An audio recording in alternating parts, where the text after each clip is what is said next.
Mr. Brown. Look, just before the short adjournment, you asked me a question which contained two elements. Oh. And having given it some further thought, can I try to deal with it in a little bit more detail than I did before the break? My Lord's question, I think, was if one assumes a deliberate, culpable failure on the part of the police officers to arrest in circumstances where they knew of the restraining order, and that a consequence of that, at least arguably, was that Mr. McMahon wouldn't have been present on the 8th and 9th, would that have made a difference to the coroner's approach? And the answer is, if he was looking at the matter rationally, it would have to, because in those circumstances, it could not be said that police failures were not in some way, at least arguably, causative. But you have to have the two elements together. And in this case, one doesn't, in all respectful submission. Yes, I see. So the two limbs where police had known about the order and then clearly would have put him in custody. Indeed, my lady, or in the Tainton sense, it is at least arguable, so that failure, more than minimally, trivially, or negligibly, contributed to Linda's death. Putting it another way, he wouldn't. It's at least arguable he wouldn't have been at the flat on the 8th and 9th. Okay. So it's not really a...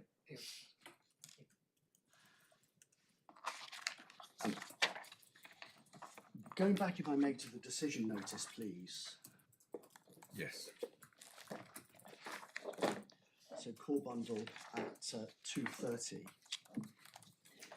I made the point before the break that the coroner was clearly going to investigate Mr. McMahon's actions on the night, but it does go a bit further than that, because the coroner is not shutting out altogether events which predated the 8th and 9th, as is clear from that decision notice. What he goes on to say after the passage I took the Lord and my Lady to, the penultimate paragraph under section 6, the events of the 7th of April and the restraining order made against Mr. McMahon will not require extensive investigation at the inquest. Mention of such will be for background purposes and information. The scope of the inquest will focus upon events of the 8th and 9th of May in particular. So, as I say, he's not shutting out the earlier events, and they will form part of the factual matrix that he will give consideration to, but they are not the principal focus.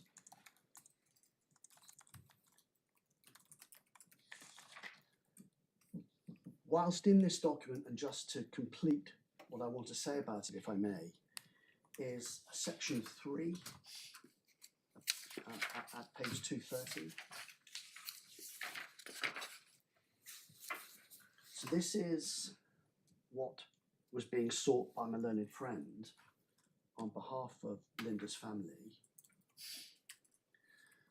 And she was requesting second sentence of that first paragraph. The inquest should focus on events from and including the 7th of April, and include a detailed scrutiny of events between those dates in respect of, and then all police involvement, and a review of all police material, including offending behaviour of Mr. McMahon, forensic evidence, CCTV enhancements, police policies at both local and national levels, the medical records of the deceased, including details and considerations of injuries to her wrist and leg, and the records held by the multi-agency safeguarding hub.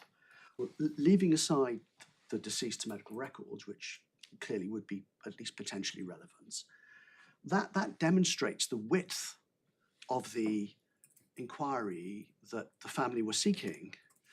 And respectfully, in our submission, that would be much more closely akin to what an Article 2 inquest would want to look at if there was state involvement in this death. But it goes far beyond an investigation of by what means Linda came by her death.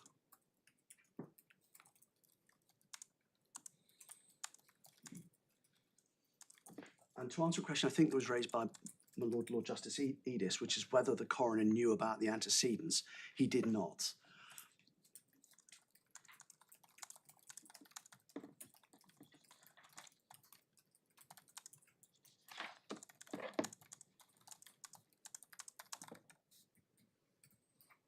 And just before I move on, what will be clear, my lords and my lady, from what I said before lunch is that, I mean, effectively, what the family asked the coroner to investigate is the counterfactual. What would have happened if Mr. McMahon had been arrested on the 7th of April? And for reasons I'll come on to briefly, which we deal with in our skeleton argument, that itself involves a whole series of questions which would involve speculation, for reasons we'll come on to. Can I just make 2 other points, please? One is about, respectfully, the role of the coroner of the High Court in this court, and then to look at briefly the way the case was argued before the coroner and in the High Court. It is trite, but it's important nonetheless to state it, that the question for the judge was whether the coroner's decision was, on scope, was within a range of reasonable responses. Putting it another way, was it one that no reasonable coroner would have reached?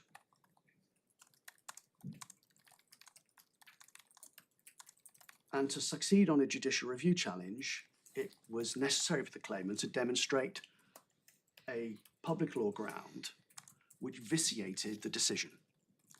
So inadequacy of investigation, irrationality. And that was the question for the judge. And that was the question the judge answered.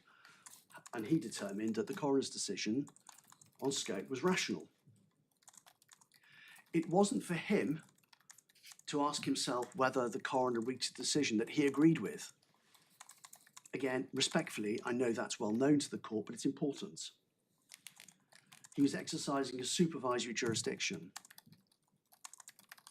You don't get that feel much from his judgment, do you? You get the feeling that he looked at all the evidence and worked out what he thought. There are certain passages, my lady, that might give that indication, but I'll take you to the judgment and I'll respectfully be suggesting that in fact he doesn't go that far when one looks at what he says, what he finds. And for this court, respectfully, the decision is whether the judge was wrong in the requisite sense. Is there an error of law in his approach? And again, with the greatest respect, it's not for the court itself on this appeal to decide whether they would have done something differently to that which was done by the coroner or the judge. Putting it another way, the court isn't taking the decision afresh. And that's important, my lord and my lady, because the way the case was argued, both before the coroner and before the judge, it's only before this court that the focus has been on an intense scrutiny of the Bail Act provisions and what the outcome might have been if careful consideration had been given to those provisions. It was us, in our skeleton argument for the judicial review, that raised the Bail Act for the first time. It had not been dealt with in the facts and grounds as a discrete statutory framework. It was not dealt with at the skeleton argument for the claimant before the judge. And of particular importance, it was not put in those terms before the coroner. So one has to look at what the coroner had available to him at the time he made his decision, because that forms the 4 corners of the decision-making process. So whilst this court is now being asked to look at the domestic violence, the police domestic violence policy, the sentencing guidelines, and the statute, the Bail Act and its schedule, neither the coroner nor the judge were asked to look at that. The judge wasn't, but he doesn't refer to the policy. But he does refer to sentencing guidelines in the Bail Act. He does. He does. And that's because you mentioned them. We mentioned the Bail Act, my lord. Yes. And I suspect it's because the judge granting permission, His Honour Judge Davis, referred to the sentencing guidelines that he had them in mind. But the focus now before this court is, well, let's look at what might have happened if a magistrate's court was seized of the breach of the restraining order. What guidelines would they have had regard to? What would the potential outcome have been? Would he have been in custody shortly after the 7th? How long would he have remained in custody? Well, again, those were not, with the focus that's been given in this court, they were not before the coroner and they were not before the court below. So, although Malone and Frank criticises Judge Sefton for not having regard to the wider statutory framework, in our respectful submission, that's not a fair criticism, because that's not how the case was put before him.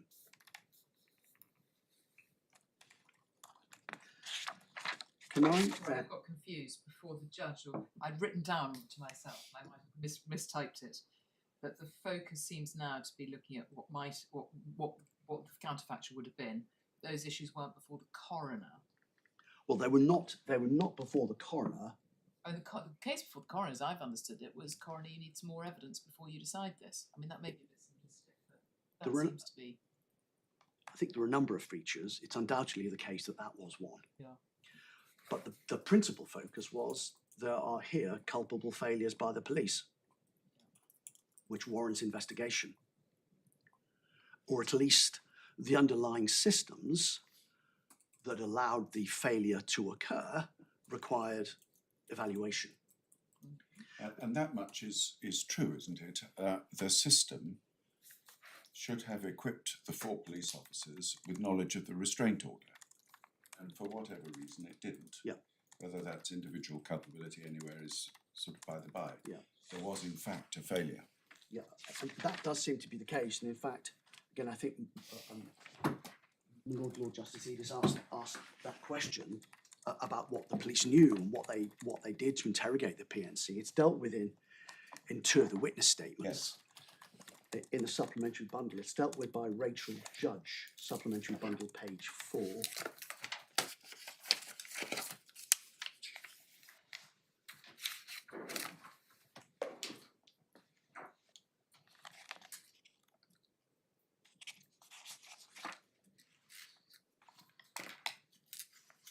You'll see in the second fuller paragraph on that page, she says, reading 4 lines down, I checked PNC, which contained all the information held on PNC. And then she goes on reading a little bit further down. If there was any significant information on his PNC, it would have shown up yellow or red. And if I'd seen there was an active restraining order, I'd have checked the conditions and then arrested him for breaching it. I've never had an issue with PNC not containing information or containing inaccurate information. She goes on, there was no information regarding a restraining order contained within Storm. And it's also dealt with by PC Hilton, page 35.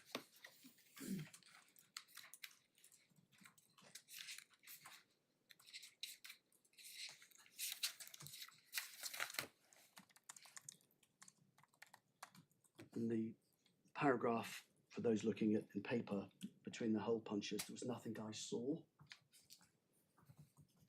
Second paragraph, second substantive paragraph. There was nothing I saw that showed there was a restraining order in place. When you check PNC, it would ordinarily flash with red or yellow to alert you to click on the tab. When I submitted a PNC on the 7th of April, I do not recall any information I was presented with. And then he goes on to make a similar point. He doesn't think he's had a case before where a restraining order hasn't shown up if recorded on the PNC.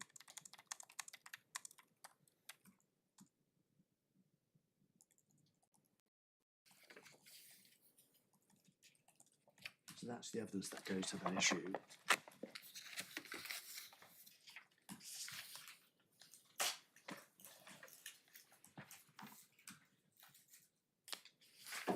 Can I then turn, if I may please, to address you on one point regarding the applicable legal principles. You have them. There's not a serious dispute. there's any dispute at all. We set it out in our skeleton. But there is one, I think, important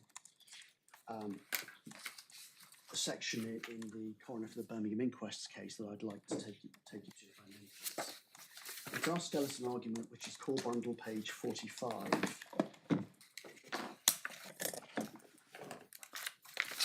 Paragraph 32.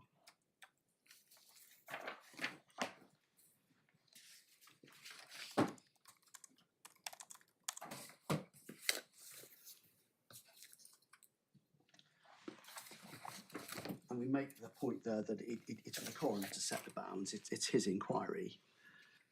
But we reference in paragraph 32 and in footnotes under paragraph 33 passages from the Birmingham inquest's decision. So D354, please, in the authorities bundle.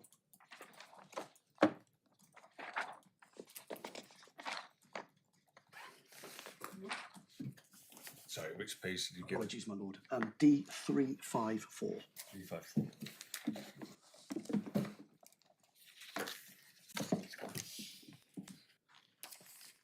I'm not sure. It's internal page 3433, my lady, in the 3433. in the weeklies. Thank you.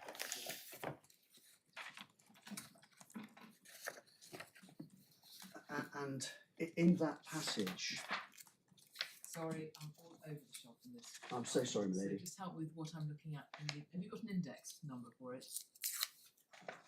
I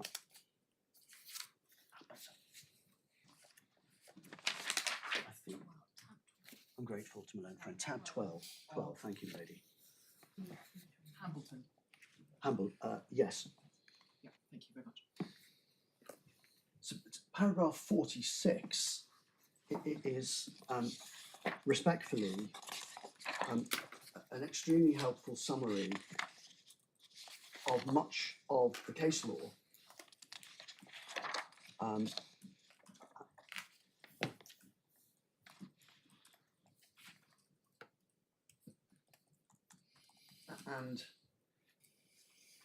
it makes it clear that it is for the coroner and entirely for the coroner to set scope within, of course, appropriate boundaries, lawful boundaries. There are no parties, there are no pleadings. It's not a trial of any sort. And the coroner's task is to answer 4 limited statutory questions from the 2009 Act, Section 5, which are set out in that paragraph.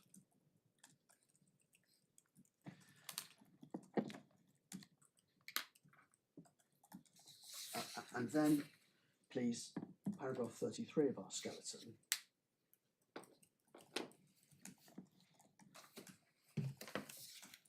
Again, by reference to Birmingham inquests. Going back, please, to paragraph 21, which is D346. Internal page 3425.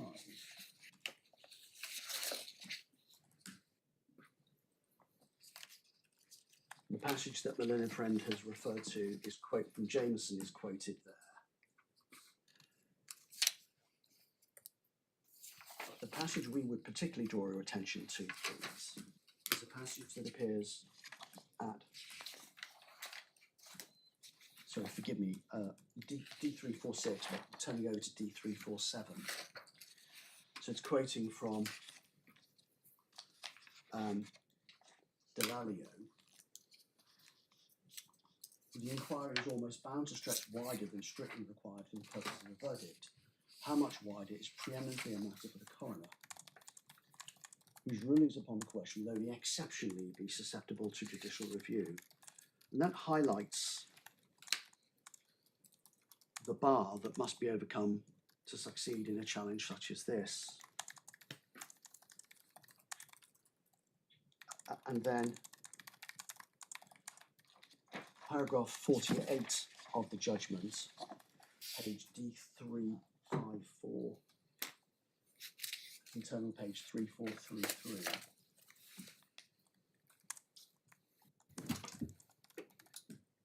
decision on scope represents a coroner's view about what is necessary, desirable and proportionate by way of investigation to enable the statutory functions to be discharged. These are not hard-judged questions.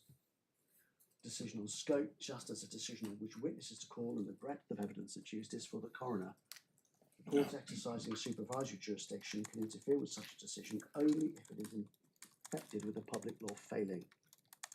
It has long been the case that a court exercising supervisory jurisdiction will be slow to disturb a decision of this sort. And then that goes on to support the submission I made earlier about the no reasonable coroner. But then paragraph 49 is important in our respectful submission in looking at the role of the High Court and respectfully this court, because the judgment of the court says this: the dichotomy between judgment and discretion identified by the High Court does not, with respect, assist in determining whether the coroner erred in law in deciding not to investigate the perpetrator issue. It's a false dichotomy in these circumstances which does not find support in authority. And then importantly this, the court is not liberated from the ordinary constraint of judicial review on the basis it considers that the decision of the coroner was wrong.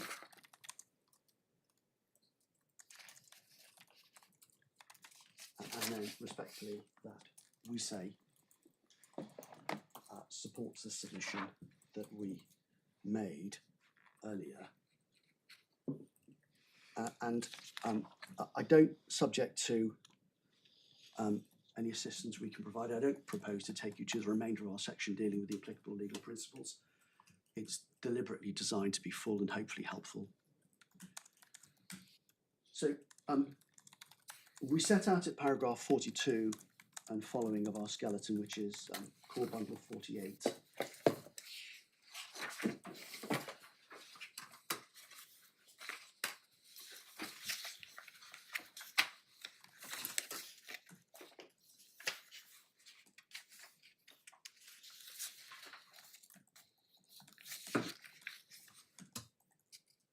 What the basis for the coroner's decision was. So 42, 43 and 44.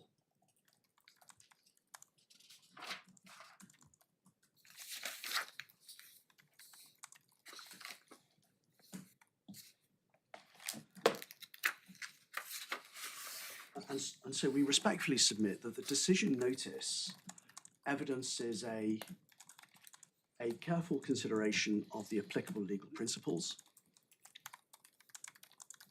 And there's no challenge to the principles adopted by the coroner. It's his application to the case before him that's challenged. And the submissions of the police, which he accepted as we set out in paragraph 44, were findings that were properly available to him.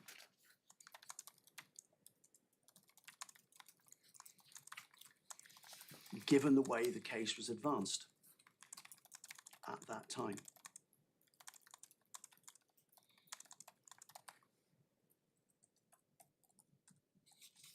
And the focus, as I've said earlier, but just to explain 44F, the focus was on police failings. And it was that that informed his decision.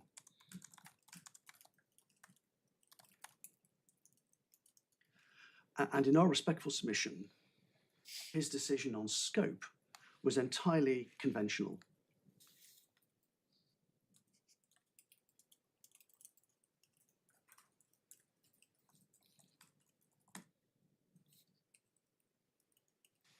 We then go on in paragraph 45 to set out what matters were out of scope and why they were out of scope.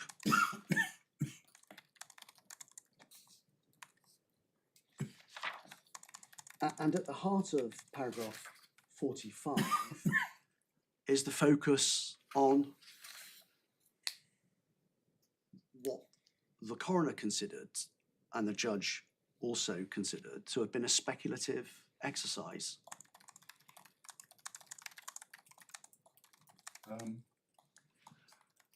Well, just looking at this,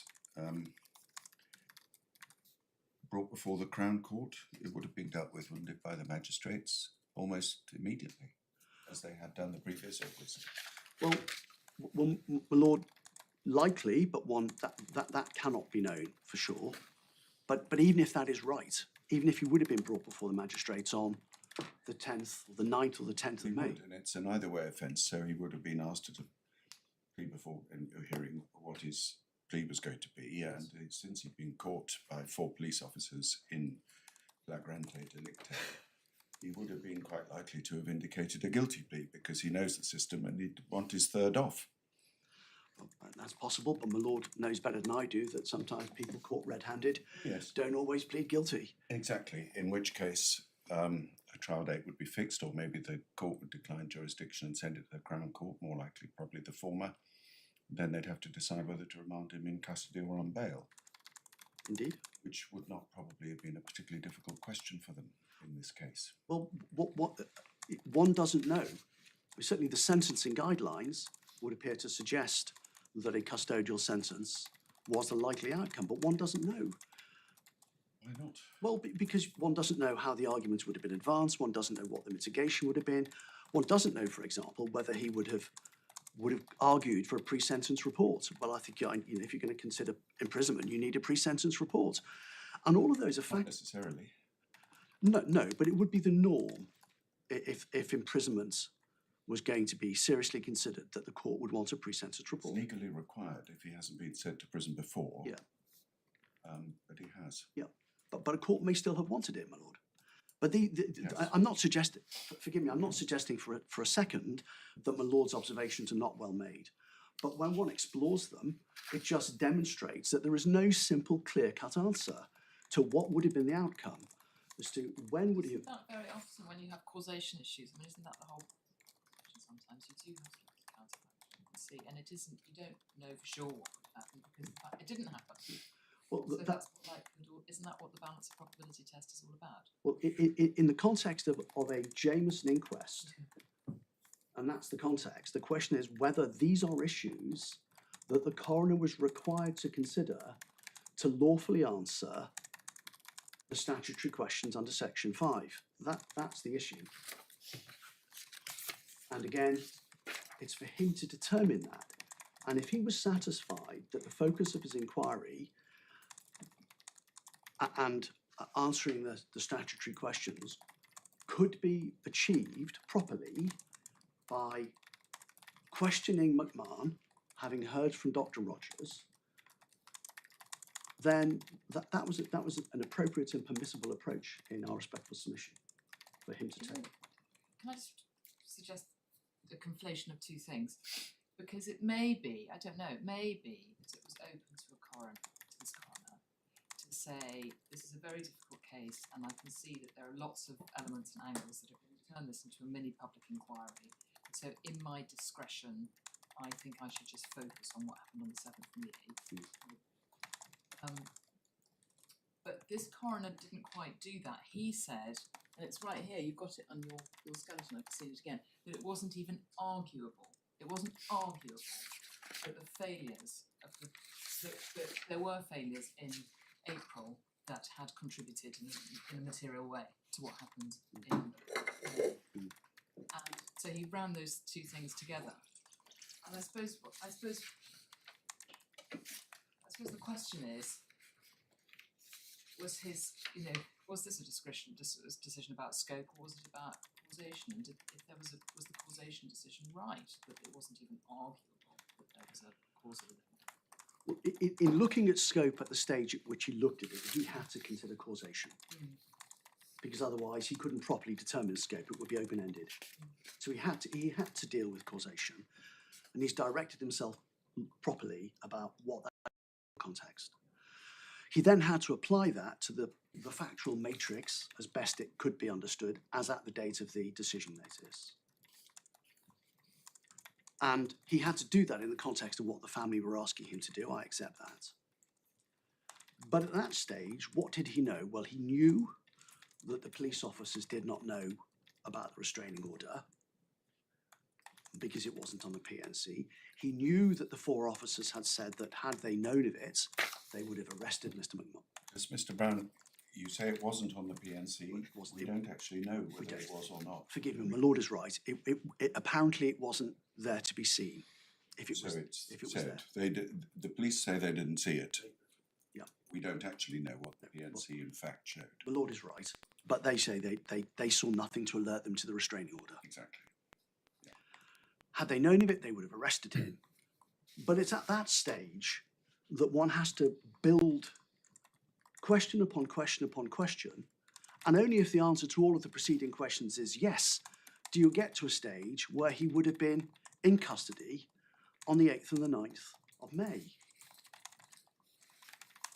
And the coroner had no evidence available to him to demonstrate that it is likely in the tainted sense that he would have been in custody on that date, even if the police had known of the restraining order and even had they arrested him on the 8th.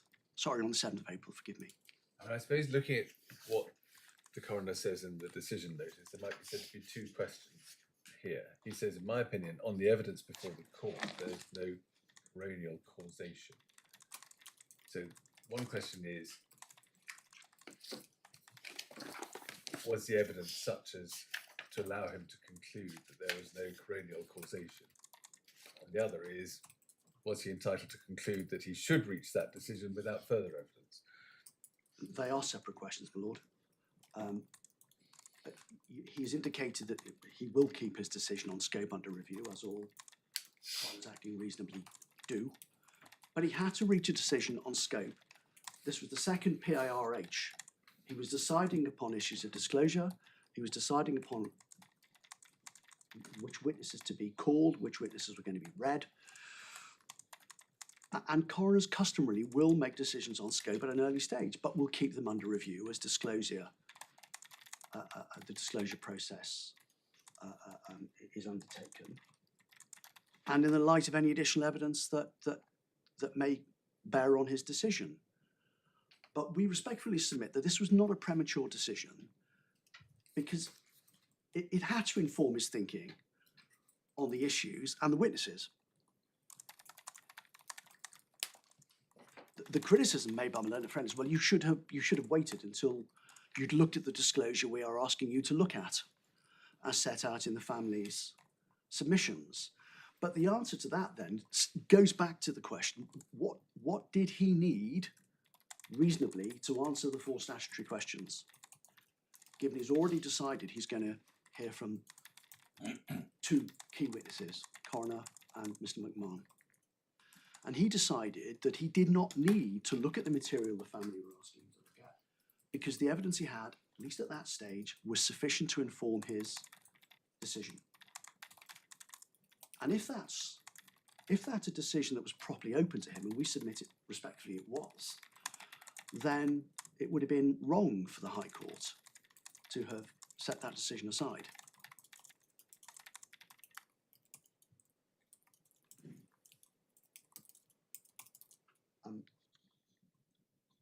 That deals, I think, with my Lord's first question. The second point, well, should you have waited? I think we've also dealt I with think that, but that will be canvassed that too, probably. that will be yes. kept under review.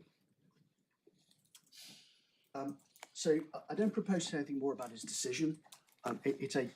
We submit a carefully reasoned decision notice, which demonstrates he asked himself the right questions and answered them in a way that was properly open to him. Which then I think takes me to the judge's decision. And the critical passages, at least so it seems to us, are those in the core bundle at 104 and 105, paragraphs 41 and following. We set out the paragraphs in our skeleton, but we don't reference paragraph 46, which I'd like, if I might, to take you to. But paragraph 41 on page 104, the first sentence effectively provides the rationale for the remainder of his findings on this issue. We do not know what would have happened if Mr. McMahon had been arrested. And respectfully, that is a finding, insofar as he was making findings, that was properly open to him. that the right question on a judicial review decision of this kind? But was it for the judge to make a decision as to the facts? I think what he's doing is he's testing the approach of the coroner. That's how I read that part of his judgment. He's asking. Read if he's looking at the evidence and what to make his own mind up what he thinks. Well, if that is what, if that's what he was doing, he was going beyond the scope of a supervisory jurisdiction. Yeah, sure. But that's not respectfully how I read it. He is asking himself questions that are directed to the coroner's decision making, because the coroner obviously had to have in mind whether what McMahon's role was and what relevance there was to events that preceded it.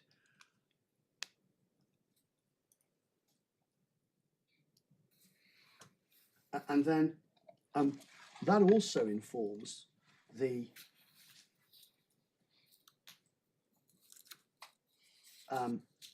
first and second sentence of paragraph 42. It's possible that if he'd been arrested before the 9th of May, he might have been imprisoned either on remand or serving a sentence. And it's possible that his death would not have occurred. However, whether he would have been in custody is entirely speculative.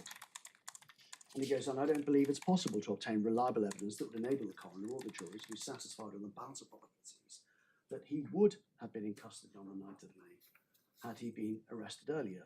So because that's on a judicial review, what he should be looking at is the reasons the coroner gave and Yes. testing those against the standard of legality. So, I mean, this is all greenfield stuff. It's not, and you don't find this in the coroner's decision anyway, do you?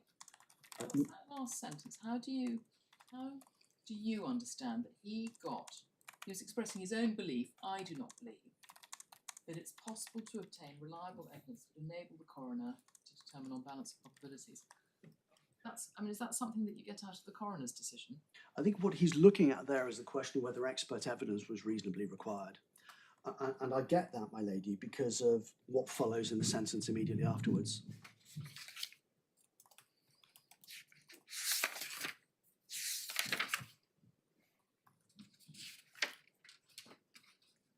Because the case advanced by my learned friend before the judge on expert evidence was an expert could consider all the issues that my Lord Justice Edis asked me about and provide expert opinion having regard to such material as considered appropriate for him or her to look at. But that's how I read that those passages in that paragraph, my lady. That he's looking at expert evidence in the light of the submissions before him as to what further evidence the coroner might have waited to have obtained before reaching a decision on scope. And then paragraph 43, he's asking himself the question that the coroner asked on causation. Could it be said that Mr. McMahon would have been in custody on the 9th of May had he been arrested on or after the 7th of April? And if that could not be said, then how could that go to taint and causation?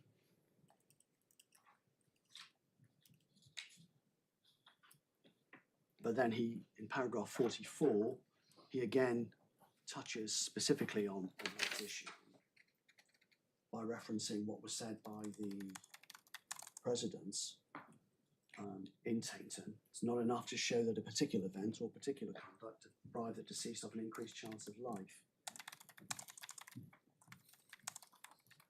What does the first sentence there mean?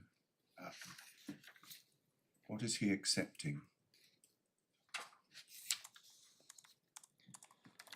I accept that if he'd been arrested before the 9th of May, it's more likely that he would have been on remand or serving a sentence on the 9th of May than if he'd not been arrested at all. Well,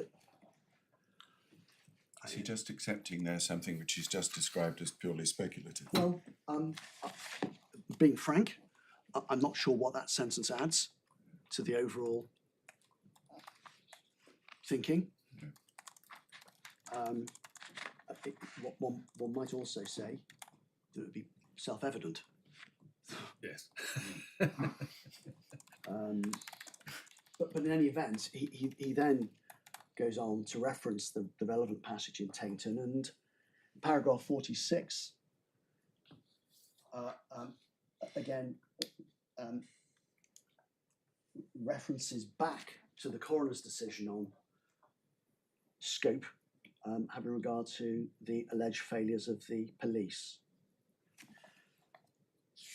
But it's clear that the judge, in paragraph 47, asked himself the right questions, and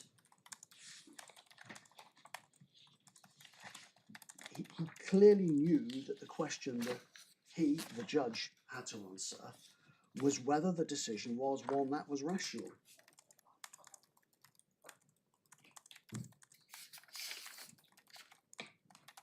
And he answers that question at 47A.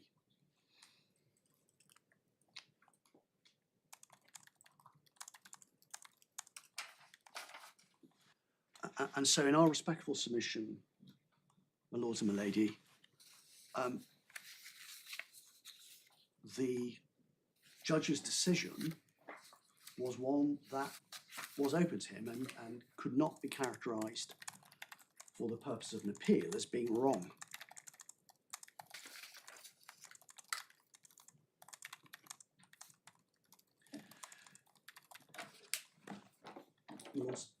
I don't propose. Entitled to, I asked Miss Stone this, so I just ask you as well. Was he entitled, paragraphs 46, you see, and 47C, to go beyond what the coroner found? Because the coroner found, on the basis of the material before him, causation couldn't be established. The judge went further and said not only could it not be established, or that no link was established, but it could not be established, 46.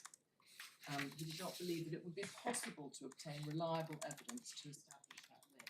Again, in 46, 47C, the fundamental point is that the claimant's investigation is irrelevant because it could not be proved on a balance of probabilities. So what was he basing, well, first of all, what was he basing that on? His view? I think he was basing that on the findings of the coroner that there were no police failings that were causatively connected to the death, in the sentence sense. You know, I get that, but the coroner was very clear about what was on the basis, his findings were on the basis of material in front of him. Yes. As I have understood the case, large part of it was that the coroner needed to hear some more evidence before he could reach that conclusion. That's the prematurity point. And the judge said, therefore, seems to have gone a bit further and decided that there could never be any such evidence, and so that was why that was irrelevant. It just struck me as something much more than just a judicial review decision by a High Court judge of a subordinate jurisdiction. Even if that's right, my lady, even if that were right, the question for this court would be whether that matter so infected the remainder of his reasoning that it made the remainder of his reasoning wrong, insofar as looking at the coroner's decision from a supervisory jurisdiction. And we submit that it cannot be said that it is wrong. He has in mind, well in mind, his limited role, and he knows that the question he's asked himself is rationality. So insofar as it appears that he is going beyond what the coroner himself had decided, it actually is not relevant to the key findings he makes on whether the coroner's decision was or was not rational.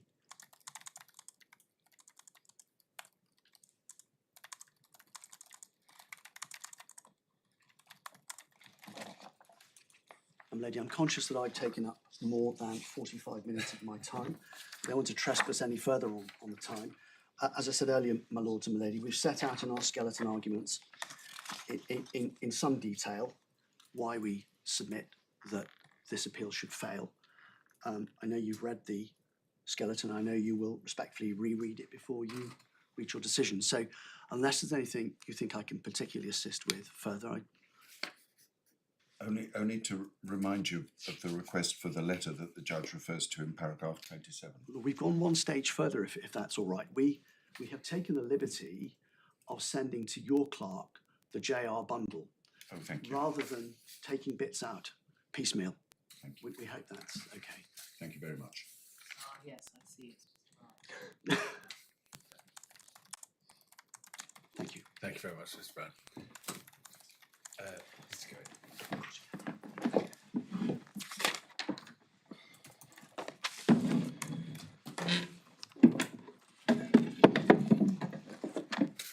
My lords, my lady, the Chief Constable would not wish to begin making submissions on this appeal without acknowledging the profound and understandable concern that must exist in relation to the death of Linda O'Brien. For all those who knew and loved her, it was of course a tragedy. The Chief Constable's officers did arrest Mr. McMahon for murder, and my client is very clear that there are enduring concerns as to the circumstances in which Ms. O'Brien came to exit the window. It's also worth saying immediately that the Chief Constable fully accepts the conclusions of the IOPC, even to the extent that those conclusions were critical of officers. Whilst that doesn't lead to an acceptance that the coroner erred, or indeed that the court below erred, it should not be understood that the Chief Constable has anything other than the very greatest sympathy for Ms. O'Brien's family. My lords, my lady, to add, potentially, I'd hoped to add some clarity, but I think in fact probably to muddy the water still further in relation to the question of my Lord Justice Edis in respect of the content of the Police National Computer. There is a further reference that the court may find helpful. It's page 58 of the supplementary bundle in the statement of Nicola Shearer, and the last paragraph on that statement says, during my interview I was informed that there was information regarding an active restraining order against Mr. McMahon that was available on PNC at the time of the call being made, but it was not passed on to the attending officers when attending Ms. O'Brien's address. So the premise of the point that appears to have been put to this witness by the IOPC is that the information was on PNC but wasn't relayed. As I say, I'm not sure that adds clarity or more confusion, but nevertheless. Sorry, I wasn't keeping up. So, which passage did you just read? Sorry, my lord, it's the final 58, paragraph yeah. on page 58 of the statement of Ms. Shearer, Oh, I see. Yes. beginning during my interview. Yes. Yes. So it looks as though it probably was there. The IOPC are not likely to have invented that when putting it in interview, but on the other hand, it's not evidentially particularly satisfactory as it stands. I couldn't dissent. My lords, my lady, there are some core principles that the Chief Constable relies on. The first is the point which looms large in the passage from Hambleton, from the Birmingham case that my learned friend took you to. It is that because inquests are inquisitorial, scope is a matter for the coroner, above and beyond any other analogy. The coroner is firmly in control of the process, and that necessarily flows from the nature of the jurisdiction. The second core principle that my client relies upon is the repeated statements in the authorities as to the restraint which the higher courts will show when dealing with coronial decisions on scope. Clear from a number of authorities, but particularly perhaps Delalio. And the third core principle that I rely upon is that a coroner is not only entitled, but is expected to determine when the chain of causation becomes too strained for the investigation to continue to chase that chain of causation. And my lord, my lady, that point has some potency on this appeal and in this case, because, as my learned friend Mr. Brown, King's Counsel, has observed, the arguments that proceeded before the coroner, and indeed which proceeded before the learned judge in the court below, was somewhat less developed on some of the hypotheticals that have been advanced today. And of course, the question for the coroner was, standing back, does there come a point where I cannot see the chain of causation being anything other than too strained? And in my submission, the coroner reached a reasonable conclusion on that, and His Honour Judge Sefton, King's Counsel, did not fall into error in agreeing, although I confront immediately that to the extent that there are some rhetorical flourishes in the judgment which go further than the coroner seems to have gone, those are not matters I would particularly rely upon. I associate myself with the submission made by Mr. Brown, King's Counsel, that those flourishes do not infect the core finding of paragraph 47A of the learned judge's judgment, which is that he was addressing rationality and he found the coroner's decision to be rational.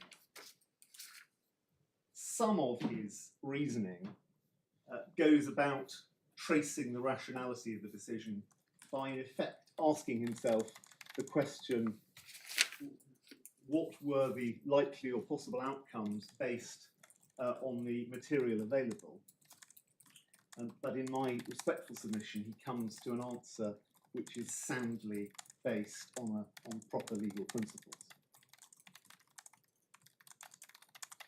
The argument that is now advanced, my lords and my lady, is to the effect that based on certain factual scenarios, certain hypotheticals, it would be possible to argue that matters would have played out differently in the event that McMahon had been arrested. That, in my submission, is a somewhat dangerous submission.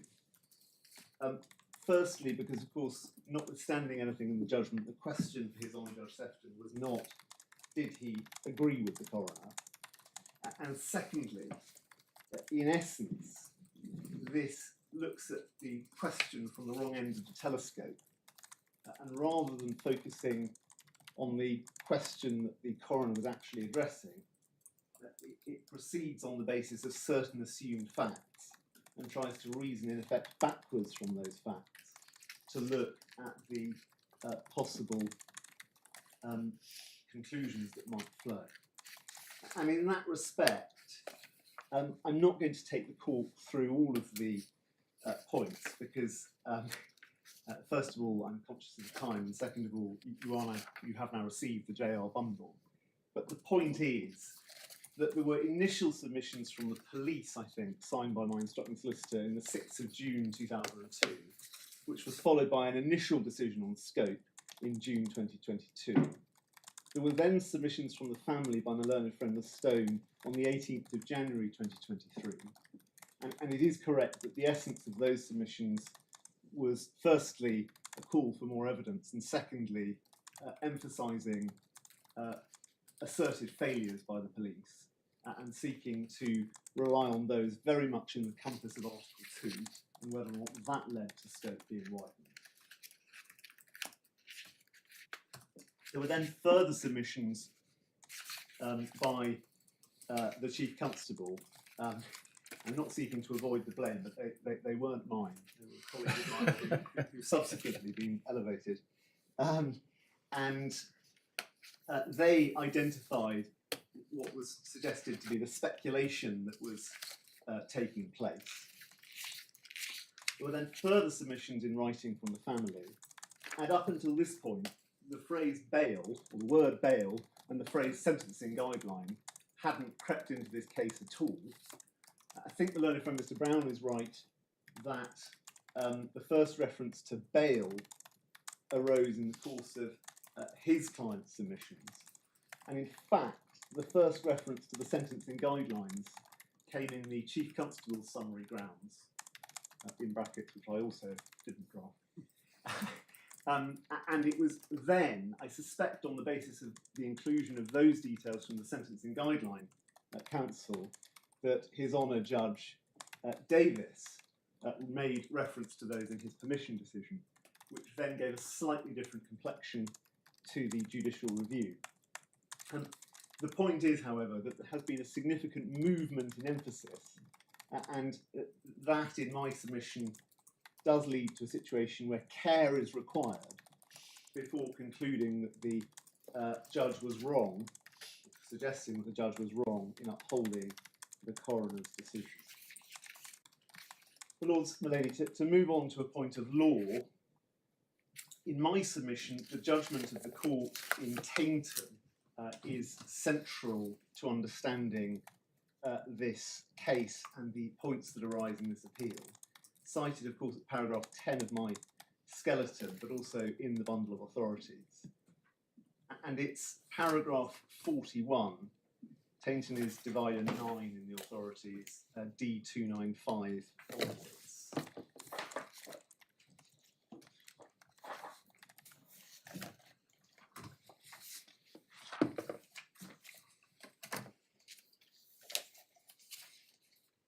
And this is where the court in Tainton repeats the more than minimal, negligible or trivial causation question, and requires, in effect, for it to be shown that on the balance of probabilities, the conduct in question must have more than minimally, trivially, etc. But the other point that stands to be made about Tainton is the matters that I refer to at paragraph 10. Namely, it is not enough in the present context to show that a particular event or particular conduct deprived the deceased of an increased chance of life, or, to put the point the other way round, made his death more probable than it would otherwise have been. Second, causation of death in the above sense must in this case be proved, etc. So, Lords, my lady, the point in my submission is that, yes, one can hypothecate a scenario in which McMahon was arrested on the police visit, that he was then either denied bail and placed before a court, or had bail imposed on him, which he, one might say, uncharacteristically decided to obey. But that in the event that it went before the court, that he then proceeded to admit his guilt in a timely fashion and was remanded in custody or sentenced to a term of imprisonment. It is possible to hypothecate that scenario, but that, in my submission, is very much in the territory of the deprived the deceased of an increased chance of life category, or made her death more probable than it otherwise would have been. It's not, in my submission, enough to amount to an actual and material contribution to the tragic death of Linda O'Brien. And that is why my submission is that His Honour Judge Sefton, King's Counsel, made no error in finding that the decision of the coroner was reasonable.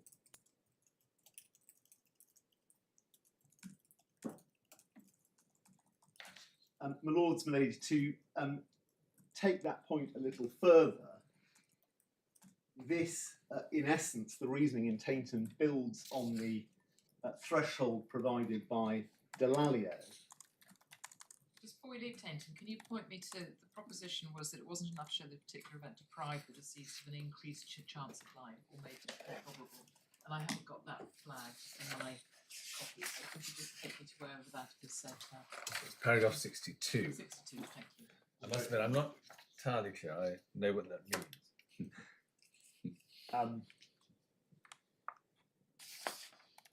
Well, in my submission, the words in the world of inquests, the words more than minimally, negligibly, or trivially have at times run the risk of turning into something of a mantra that people trot out and don't really engage with. And my reading of what the court is saying in Tainton is there is a threshold above and beyond, simply showing, well, this had some impact. In other words, it's not enough to show simply that this had an increased chance of life. So can I just be clear, and probably everybody else is clear, if you can show that on the balance of probabilities, death would not have occurred but for an event, where does that fit into this? That would be sufficient for a coronial causation. Paragraph 63 gives a useful guide, because on the facts of the case, it says, in this case, if the issue of whether the shortcomings in Mr. O'Neill's medical care hastened his death was to be left for the jury to decide, the jury would be required to decide that issue on the balance of probabilities, i.e. whether it was more likely than not that those shortcomings caused Mr. O'Neill's death. I think that's the point that the court is making. So the sentence you were referring to before is not enough to show that a particular event deprived of an increased chance of life is to be distinguished from, so to speak, but for causation. Certainly, yes. Yeah. And Delalio is in effect to a similar point. This leads to the matter that I opened with, which is that there comes a point where the coroner is entitled to conclude, bearing in mind that my first core principle, it's an inquisitorial function and process, and it's very much for him or her to make that decision. That there comes a point where a coroner, at a necessarily early stage in the investigation, is entitled to say, this is going to stretch the concept of causation too far. And in my submission, my own friend took you to the section in Delalio where the court said that you shouldn't confine this to the last link in the chain of causation. And of course, I don't dissent from that. And plainly, on the authority of Delalio and countless other cases, an inquest does not simply, very mechanistically say, we look solely at the last moment or the last incident in a person's life and do not stray from that. It's permissible to go further back, and indeed there are countless cases on that. My submission, though, is that the coroner here made no error and was reasonable in concluding that he shouldn't go further back or as far back as was being suggested by the family. And my lords, my lady, if I can now briefly address some of the submissions that were made in relation to Worthington and also to an extent Dove. In my submission, the primary emphasis of those cases is, particularly Worthington, is not about scope so much as, certainly in the case of Worthington, what one could include in the record of inquest. And the point about Worthington was that it was rebutting the suggestion that in an inquest one should only refer to a very isolated or limited array of the facts, in essence, because to do so would be completely misleading and unhelpful. And in my submission, much the same reasoning is apparent in the judgment of Milady in Dove. If one turns up that decision at divider 15, page D403, but then I'm turning to paragraph 63, which is on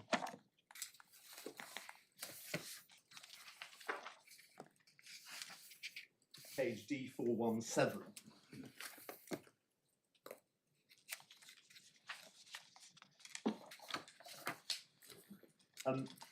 And at paragraph 63, in the middle of the paragraph, Milady observes that conclusion is unaffected by the fact that the department's failings have now been extensively investigated and listed in the ICE report. They still lie outside the remit of the inquest. And then at the bottom of that page, at paragraph 64, I doubt that the coroner would wish to investigate the department's conduct further. The specifics of individual errors and breaches of policies of the department would appear to me to lie beyond the scope of any Jameson inquest. And then paragraph 65, the position in relation to Dr. Turner's report is different. Dr. Turner provides expert evidence about the way in which the abrupt cessation of benefits is likely to have affected Jodie's state of mind. And in my respectful submission, the coroner in this case was effectively taking exactly that approach in respect of his determination of the scope of the inquest. He concluded that failings by the police that occurred a month prior to the death were relevant as background, and as my learned friend Mr. Brown, King's Counsel, observed, he didn't close the door on them, but he very much focused on the final days of life and the involvement of Mr. McMahon in those days.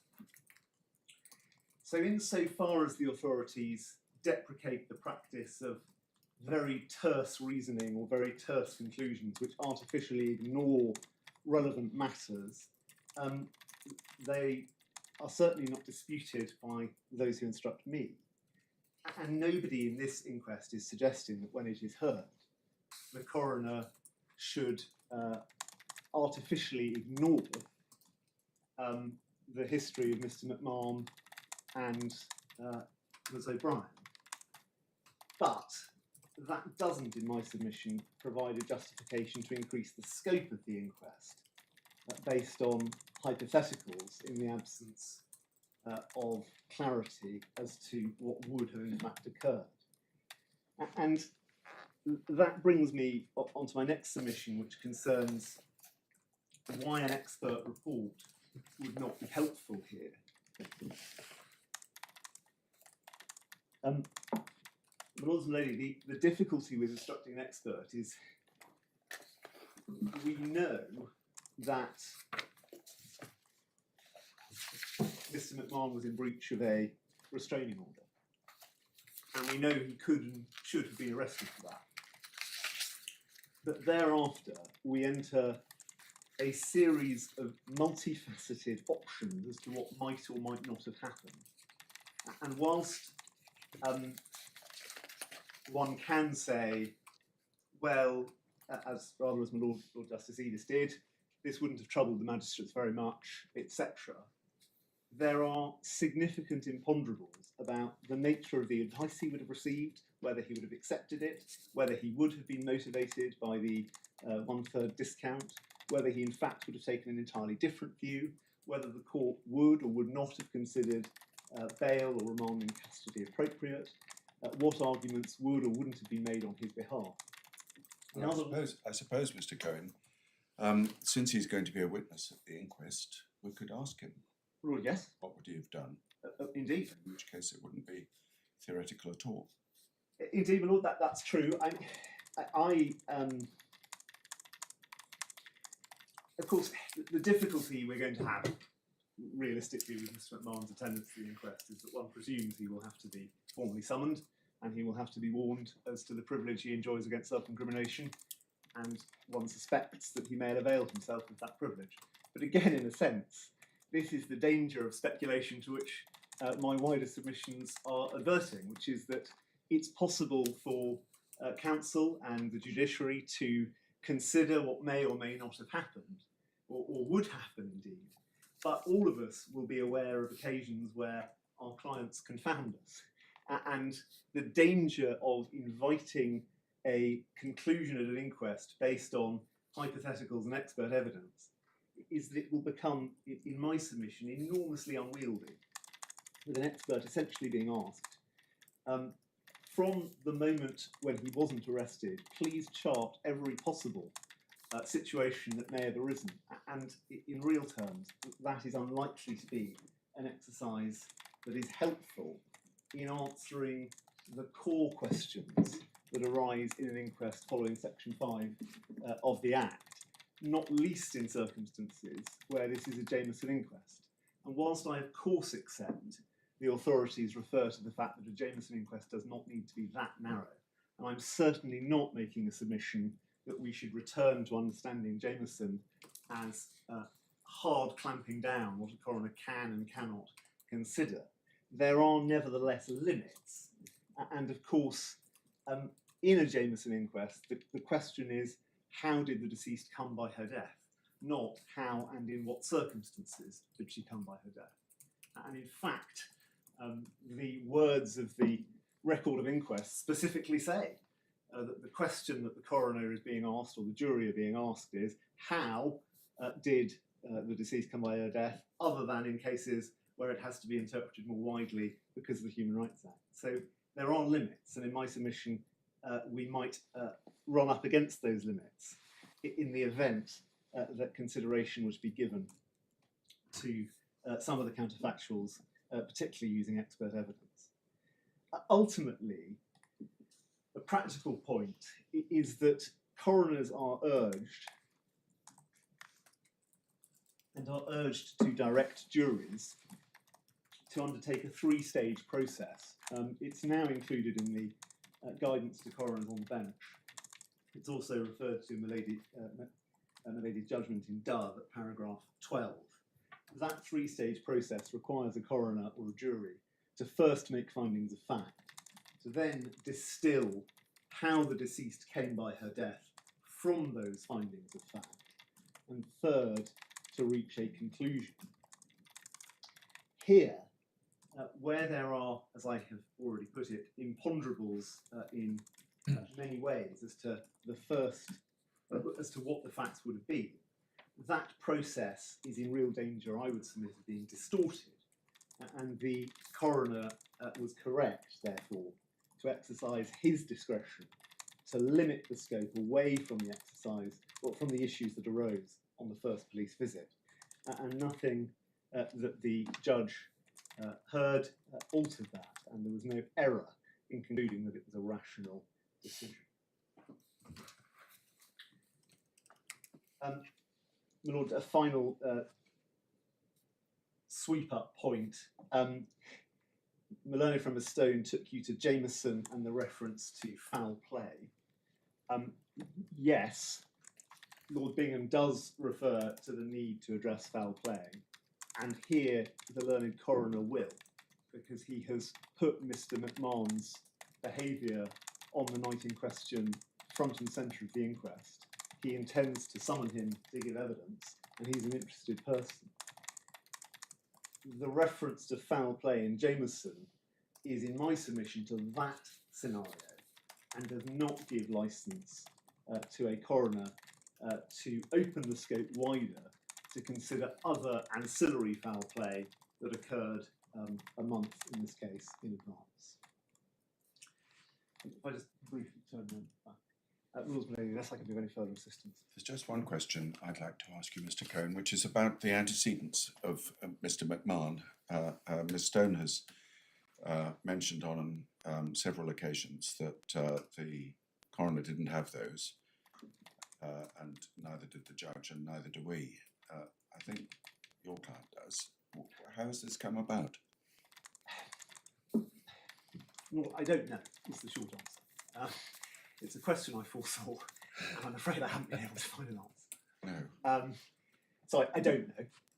And I'm also in total ignorance as to what Mr. McMahon's antecedents are, other than by reference to the media reporting of his sentencing, which Malone and friends referred to. Yes. Yes, thank you. No, I don't detect any more questions, so thank you very much, Mr. Cohen. Ms. Stone. Thank you, my lord. Just a couple of points, if I may, by way of reply. In respect of the point that's made about expert evidence, I would simply say this: there is no need to rehearse every possibility, and I'm not inviting anybody to embark on any such exercise. The point about getting expert evidence would be that it would be there to tell the coroner what routinely happens in cases of this sort, what the relevant guidance and framework was, and then the court can then properly reach a decision in the context of all the other relevant information as to whether it is possible to reach a view on the balance of probabilities. So that being the test, not what absolutely would have happened, but what on the balance of probabilities would have happened if the arrest and so forth had taken place. To take His Lordship's point about asking Mr. McMahon about what might have happened had he been arrested, well, he could be asked if that question is considered to be in scope, and of course that returns us to the question for the court. But I would say this, that he does have a privilege, but that's a privilege against self-incrimination, and that would not, as far as I can see, be a question which would tend to incriminate him, because the privilege in the coronial jurisdiction only arises on a question by question basis, so he's not entitled to invoke that privilege if it in fact is not a question that would tend, the answer to which would tend to incriminate him. To take Mr. Cohen's point about that effectively the coroner was taking the same approach as was taken in Dove, your ladyship has my submission on the point about this being a causation decision and not a finding that this was a matter which was too remote in the chain of causation. I think I've addressed that. Just finally, the criticism is made by the parties about the way the case was put in this court and in the court below versus the way it was put before the coroner. It's been said that it has developed, and your ladyship has heard about the first mention of bail and the sentencing guidelines and so on. The claimant's case, or the appellant as she is now, case before the respondent was that police actions and omissions should be investigated as part of the inquest, and that further disclosure was needed, including in relation to those actions. The claimant's case, as she then was hit before the High Court and here, is, as your ladyship knows, that the respondent erred in law by prematurely and irrationally deciding that there is no causative connection between the acts and omissions of Merseyside Police and the death of Linda, and thereby unlawfully limiting the scope and unlawfully and prematurely limiting the scope of the investigation, such that that sort of investigation and disclosure was not needed. And your ladyship can see how that argument was developed in the skeleton argument of the appellant for the administrative court, which is at page 110 of the core bundle. I don't ask you to turn it up. The question of bail has played a prominent part in this hearing, in these proceedings, where it didn't in the court below, because it was relied upon by His Honour Judge Sefton, King's Counsel, in his reasoning for dismissing the judicial review claim without hearing full argument on that point. And we say that that was an error, and that is why we have sought to address the court on bail to elaborate our argument that was the learned judge fell into error by seeking to rely on that point. So that's the reason why bail is featured prominently before this court, not because it's something that's belatedly advanced by the appellant. Your ladyship, the point about going through the information, or the information which I would submit is relevant to the question of causation, is to illustrate that there is material which tends to indicate that further investigation is needed on the causation point before a lawful decision can be made. Not to invite the court to make a decision on causation, but to say, look, there is material here which suggests that this needs to be explored further before a lawful decision can be made. And that's the submission of the appellant in these proceedings. That is the information which should be considered in the fullness of time And that's where the sentencing guidelines, the relevant policy and practice and so on come in as far as my submission is concerned. And that was to lay the foundation for my submission. Firstly, that the coroner erred in making a premature and irrational decision. And secondly, that the High Court erred in law in saying, as the High Court judgment says at paragraphs 42 to 43, that to take up your ladyship's point, that it is not possible to obtain reliable evidence to enable a court to be satisfied on the balance of probabilities that Mr. McMahon would have been in custody on the 9th of May if he'd been arrested earlier. In my respectful submission, that goes too far. The High Court was not entitled to reach that finding, certainly not in the abstract, and without taking into account all relevant considerations, namely the relevant information that I've tested your lordship's, your ladyship's patience by repeatedly enumerating. And those, I think, my submission's subject to anything that I can. No, I don't detect any more. Thank you very much. So thank you all very much for your very helpful submissions. We won't be giving judgment here and now. You'll receive the judgment in draft in the normal way for you to point out errors in our typing and English. That won't, of course, be an opportunity to re-argue the case. We'd be grateful if at that stage you would also seek to agree an order dealing with consequential matters. If there are points on which you can't agree, could we please have brief written submissions, and we would expect to settle the points in the order that we make. Lastly, I ought to remind you, although you'll be well aware of it, of the importance attached to the embargo. There are continuing to be breaches of the embargo. That is something that the court worries about. If you think of anybody else who needs to see the judgment in draft, you obviously need to come back to us rather than just sending it to them. But thank you all very much. All those in favour?